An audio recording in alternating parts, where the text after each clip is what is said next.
I'm joined now by Hardeep Singh Puri, who's India's Minister of Petroleum and Natural Gas. India has certainly, sir, and welcome to the show, been benefiting from discounted rates of Russian oil. Does the country have any qualms about continuing to buy so much, given that Narendra Modi has certainly expressed concerns over the invasion, saying now is not the time for war, now is the time to move into a path of peace? Let me first try and correct your perspective. We ended the financial year 2022, that is 31st March 22. The purchases of Russian oil was not 2%, 0.2%, number one. Number two, we still buy only in a quarter what Europe buys in one afternoon. So let's be very clear about what the perspective is. Where will we buy from? Russia is not the largest supplier of oil to India. Russia supplied only 0.2%. Now it's one of the top 4 or 5 suppliers. And in fact, the largest supplier last month was Iraq. So that there is no misunderstanding anywhere, we owe a moral duty to our consumers. We have 1.34 billion population, and we have to ensure that they are supplied with energy, whether it's petrol, diesel.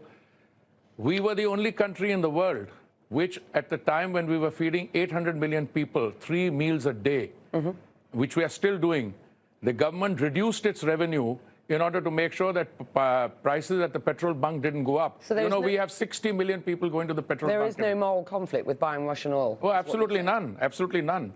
There is no moral conflict. I mean, somebody wants to take an ideological position. Well, but we don't buy from X or Y. We buy whatever is available, and I don't do the buying. It's the oil companies who do the buying. Let's be quite clear about this. India is a backdoor into Europe for Russian oil at the moment. You're talking about the... Hang on, let me just finish. You're talking about the oil that comes in and is used for... And you say there's no moral issue with this in providing energy for 1.4 billion people. But let's be quite clear. Russian oil is imported, it is refined, and then it is exported to Europe, sir. That was done by some private sector companies, not by the OMCs. Who buys Russian oil, where it is refined? You're not denying that's happening. No, there's no question. We have nothing to do with that. First of all, the government doesn't do the buying. Let me be very clear. Oil trade is conducted by economic entities. All right. Today I met the minister from Guyana. They've got production. Come, we'll buy from there. We're buying from Canada. Do you know something? I bought last year from the United States $20 billion worth, which is almost half of what I buy from OPEC.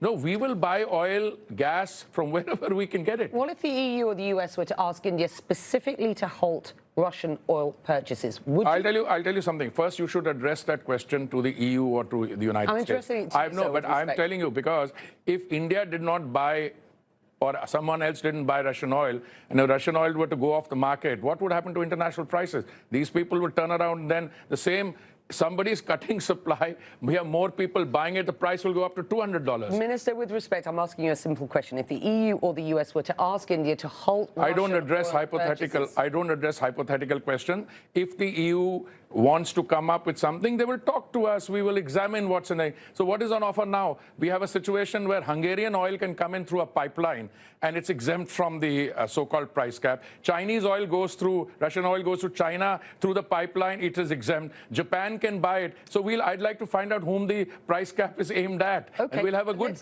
robust discussion on that. Because does India have a backup plan should the West tighten sanctions on Russia? First of all, we have many backup plans, first of all, and I don't look at the way you are looking at it. We have had healthy discussions going on with the West, the United States, and the Europeans. I think this is something you're creating in a TV studio. No, that's not fair. That's not fair. Well, you know the narrative is out there. I am just crossing. I have just come back from the United States. Do you know what happened in my bilateral discussions with me? No, I don't have to. It's privileged conversation. But I don't feel, and I've said on record, not only now to you, Andy, but to you earlier and to us, we don't feel any pressure. Modi's government doesn't feel the pressure. We are the 5th largest economy in the world. We are the one country where we are making the transition. transition, when you have increases in oil prices, they have consequences. One of the consequences is there'll be inflation and recession. But one of the consequences is we'll make the transition to green energy just that much faster. And I want to talk about that. But before I do, let me just press you a little further. Will India cooperate with G7 attempts to cap the price of Russian seaborne oil exports? I'm surprised that you're fixated on a proposal which has not been fully spelled out, number one. Number two, India will examine it. India will respond according to its supreme national interest. And I'm telling you, we will take a view and we will discuss it with everyone. So, and I'd be happy to come back to you and tell you what our response is. Okay, all right. Well, I'll hold you to that if I can, sir, with the greatest of respect. Let's get back to Dr. Sultan's comments earlier on today, who is the head of the National Oil Company here. He's also the special envoy on climate. And I started this part of the show by discussing the fact that this is a country that has embedded energy diversification in its economic growth story, originally reliant on oil and gas profits. And of course, you know, this is a good time for oil and gas prices, but has a story of energy diversification going forward. Let's just have a listen to what else Dr. Sultan had to say today at the meeting that you were at. The world needs all the solutions it can get. It is not oil or gas or solar or wind or nuclear or hydrogen. It is oil and gas and solar and wind and nuclear and hydrogen. It is all of the above. That was Dr. Sultan speaking earlier today at the conference that you have been at, and I know that there is an inordinate amount of, well, not inordinate, I mean a huge amount of bilateral trade between India and the UAE, and that's a really burgeoning story.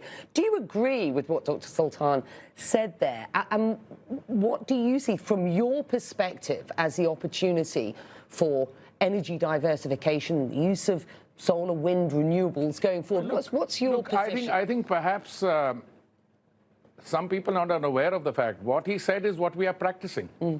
He's not saying anything with which I can disagree. He says that the transition will come not only from the continued use of fossil fuels, but also from solar, from wind, from X, from Y, Z, and from all of the above.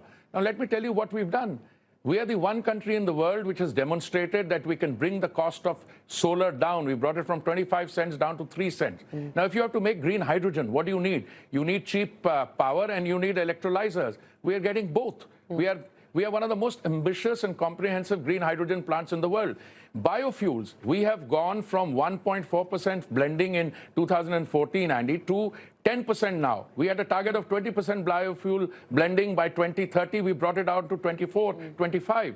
If you look at compressed biogas, we have 42 plants producing compressed biogas. Our target is 5,000 plants, making ethanol from agricultural waste. So India is doing precisely what Minister Sultan is recommending. So we have no difficulty on that. What we have a concern on is that if you want to make the transition from the current position to green energy, you have to survive the present.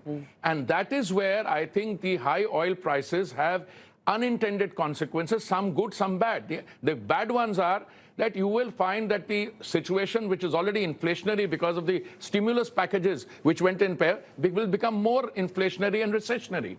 And the good ones are that we will be, you know, mother is the necessity of necessity is the mother of invention. You're English speaking. So we will go into green energy faster, which we are doing. And we've just released 1 million square kilometers out of the 3.5 for exploration production. We've got all the major guys coming in.